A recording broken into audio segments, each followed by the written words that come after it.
Today we are learning about the gerund. So what is the gerund? In English, gerund is the verb form that functions as a noun. It's formed by adding the suffix ing to the base form of a verb.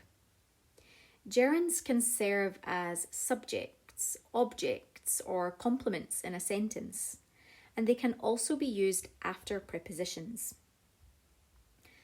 Let's take a look at some examples. Swimming is good exercise. Here, swimming is the subject of the sentence. I enjoy reading. Here, reading is the object of the verb enjoy. She is interested in dancing. Here, dancing is the object of the preposition in. So, how do we know when to use the gerund and when to use the verb?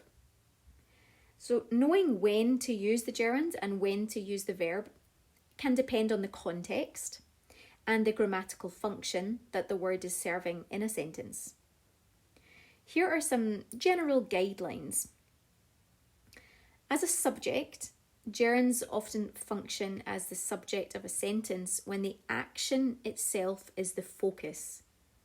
For example, swimming is good exercise. Reading helps improve vocabulary. After certain verbs, because some verbs are typically followed by gerunds rather than infinitives. Some common examples include enjoy. I enjoy swimming. Admit. She admitted lying about her age. After prepositions, gerunds are often also used after prepositions. For example, she is good at painting. He is interested in learning French. Continuous tenses. When actions are ongoing or continuous, gerunds are used. For example, they were walking in the park. She has been studying all day. After certain expressions or phrases, gerunds are used after certain expressions or phrases such as can't help, have trouble, and look forward to. For example, I can't help laughing. He looked forward to meeting her. However, it's essential to remember that there are exceptions and variations in usage, and sometimes the choice between using a gerund or a verb can alter the meaning of the sentence slightly.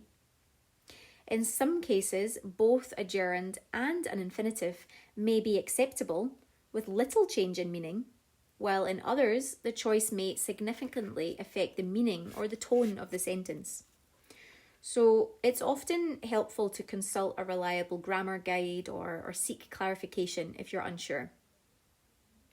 Let's explore some examples where the choice between using a gerund and an infinitive can slightly alter the meaning or the tone of a sentence. So the meaning remains similar. For example, I started to study Spanish. Infinitive. Or I started studying Spanish. Gerund. Both sentences convey the idea that the speaker began the activity of studying Spanish. The choice between the infinitive and gerund here doesn't significantly change the meaning. Let's look at a change in emphasis. I remembered to call my mom. Infinitive. I remembered calling my mom. Gerund. So the first sentence emphasises the action of remembering, while the second emphasises the action of calling. So depending on the context, one might be more appropriate than the other. Change in meaning. So, he stopped to smoke. Infinitive. Or he stopped smoking. Gerund. In the first sentence, stopped indicates that the person ceased whatever they were doing in order to smoke. In the second sentence, stopped indicates that the person ceased the activity of smoking itself. Another example with different meanings. I like to swim in the morning. Or I like swimming in the morning. The infinitive suggests a general preference for the activity of swimming. What do I like to do in the morning? I like to swim.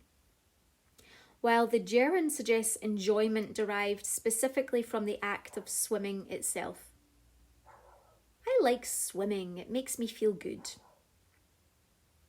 So these examples illustrate how the choice between using a gerund and an infinitive can subtly affect the meaning or emphasis of a sentence.